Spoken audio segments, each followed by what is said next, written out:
Et tout le monde, voilà, on se retrouve en plein boulot. Je voulais vous montrer un petit peu un pré-résultat pour vous donner un petit peu l'ambiance, l'avant et l'après. Malheureusement il fait très moche. On a encore du soleil puisqu'on vient de passer le changement d'heure, donc on va avoir encore un peu de luminosité. Mais j'ai pas pu attaquer avant que la personne à côté de moi ait fini, donc voilà, bon bref. En tout cas, voici un petit peu le résultat avant-après. Donc qu'est-ce que j'ai fait? J'ai passé un petit coup rapidement de Karcher sur toutes les œuvres mortes sur la coque pour pouvoir un petit peu enlever le surplus, le petit surplus qu'il y avait dessus, que c'était un petit peu farineux, etc. Par-dessus, tout le haut, je l'ai brossé avec un petit peu d'acide, un mélange entre de l'eau et de l'acide. Voilà, un fond d'eau un fond de seau d'eau avec un petit peu d'acide à l'intérieur. Et puis vous faites attention, vous mettez des protections, attention aux yeux, attention un peu à tout. Ça brûle les vêtements, enfin c'est vraiment pas terrible. Donc faire très attention, je vous en ai déjà parlé.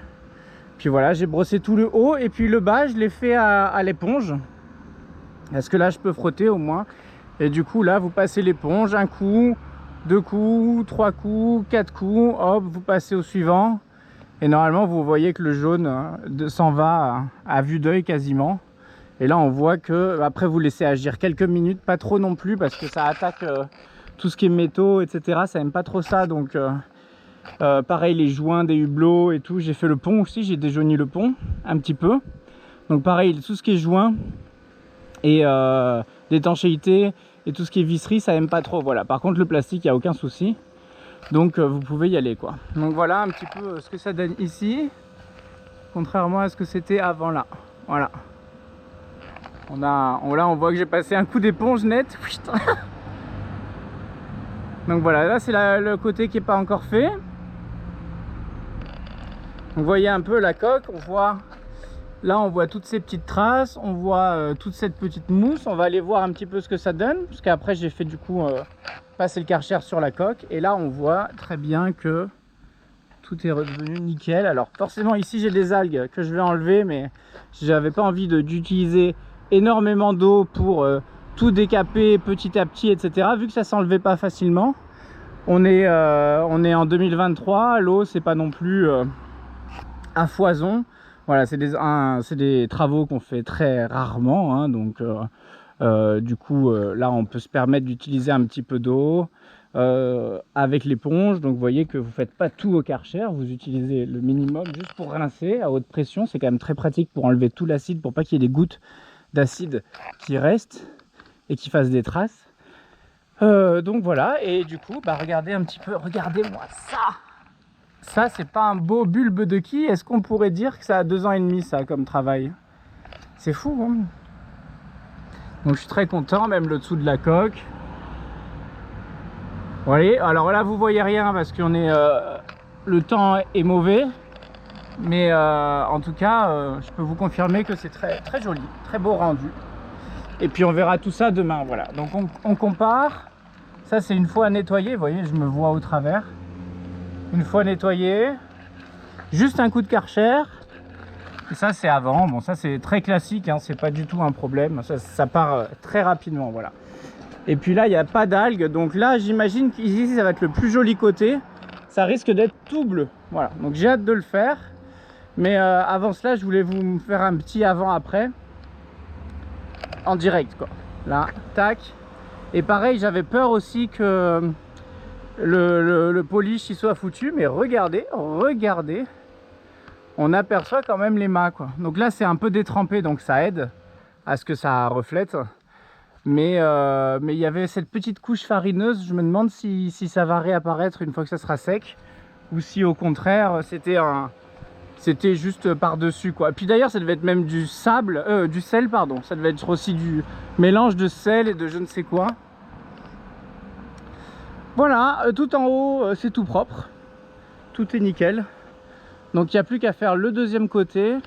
Et après ça je viendrai, je pense, avec une spatule ou quoi, ou je vais voir comment je vais essayer d'enlever ça. Mais bon voilà, hein, regardez, en grattant ça s'en va, hein, donc c'est rien de très très dingue. Et en dessous il y a de la peinture nickel, vous voyez. Alors que là on est sur la ligne de flottaison, hein, donc c'est là où ça s'abîme le plus.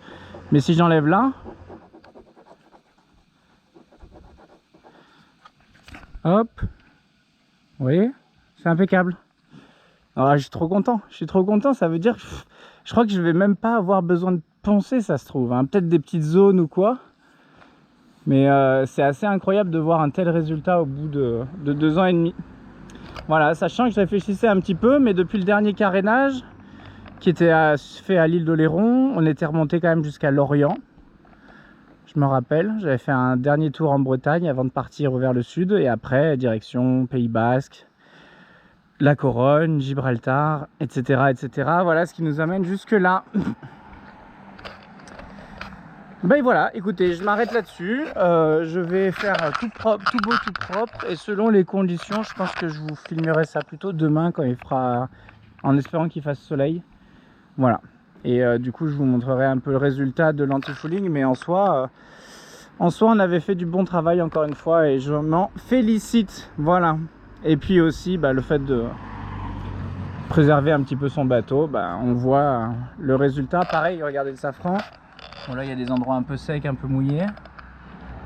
Et hop. Tadam! Un coup de Karcher et tout a disparu. Il y a quelques coquillages là-haut, comme d'hab, mais très peu. Hein. On se rappelle que la dernière fois, on voyait même plus le jour entre là et là. Voilà, bon, allez, j'en profite qu'il fasse encore un peu de lumière pour faire l'autre côté. Je vous embrasse. Je vous tiens au courant de l'avancement. De toute façon, ça, vous l'avez déjà vu. Donc, tout ce qu'on a déjà vu dans le carénage précédent, il est possible que je vous en parle pas trop ou que je m'étale pas trop. Je vous referai un petit peu pour avoir un autre point de vue, bien sûr, c'est toujours intéressant. Mais je vais essayer surtout de vous montrer des choses qu'on n'a pas vues jusqu'à présent. Voilà. Donc, j'attends un peu les techniciens pour demain. Voir, faire un verdict pour les boulons de quilles, voir ce qu'il en est. En tout cas, le mât, il est là-bas. Vous voulez qu'on aille voir le mât? On va voir le mât. Il me reste quoi? 11% de batterie. Voilà, donc regardez, quand on voit Acacia Diffusion et U-Ship à 50 mètres de votre escale, de là où vous êtes posé sur berre, c'est toujours très agréable. D'ailleurs, il y a Big Ship qui est pareil collé juste là. Donc il y a les trois, il y a le triangle, il y a la trinité. Alors, voici le mât. Regardez, un sacré bateau là, hein, en réparation.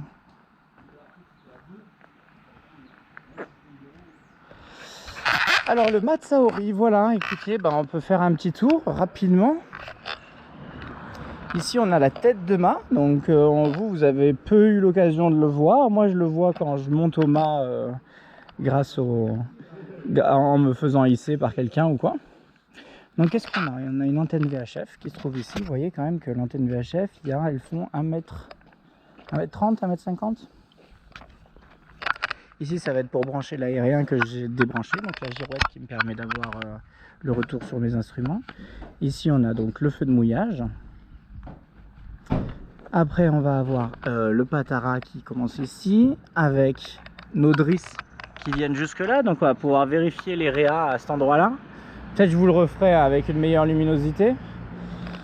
Ici on a la sortie de l'enrouleur du Genoa. Ici on a la sortie de la drisse de Spi.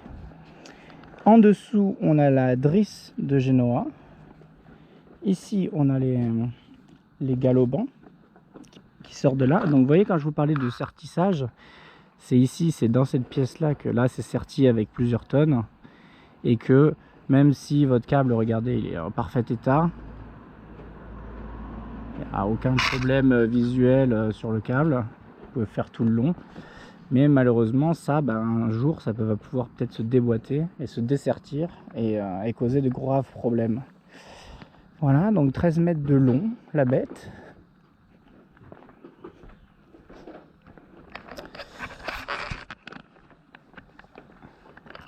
Là, on a nos barres de flèche. Donc, on va voir qu'ici, j'ai un petit jeu. Il va falloir que je travaille là-dessus pour que ça soit comme de l'autre côté, qu'il n'y ait plus ce jeu-là.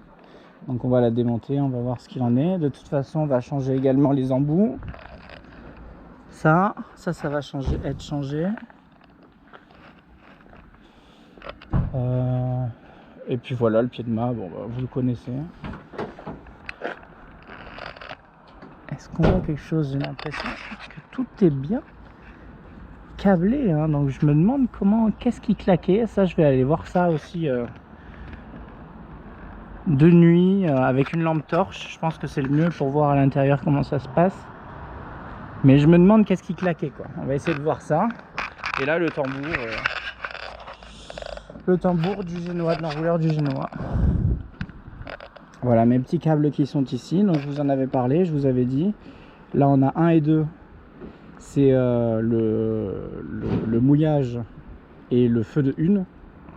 Le blanc, c'est le câble de l'antenne. Donc c'est un câble spécial pour antenne. Et le noir, il a plein de petits brins. Il doit avoir 5-6 brins, même peut-être plus. Et lui, c'est celui qui est fait pour l'anémo avec toutes les informations différentes. Voilà. Bah, écoutez, c'est la 2e fois qu'on démate Saori. Et c'est pas bien compliqué. Ici, on a le feu de une.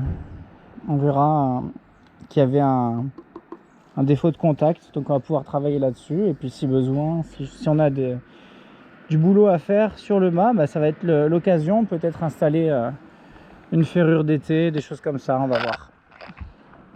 En tout cas, c'est un beau bébé comme ça, hein, vu comme ça. Le déflecteur, je pense que réflecteur ou déflecteur, je me rappelle plus. C'était un bon modèle, c'était un très bien, donc j'espère qu'il n'y aura pas à le changer. Je sais pas si ça a une durée de vie, ces choses-là, vu que c'est juste du matériau, quoi. Voilà, bah écoutez, sur ce,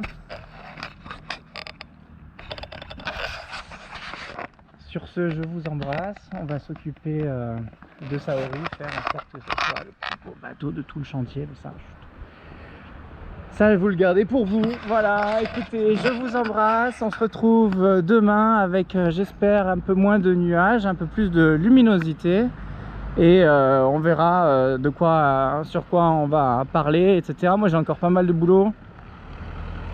J'enlève les filières. J'ai quasiment tout enlevé ce qu'il y avait sur le pont tout à l'heure avant de nettoyer. Donc voilà, allez, je file, que le temps passe.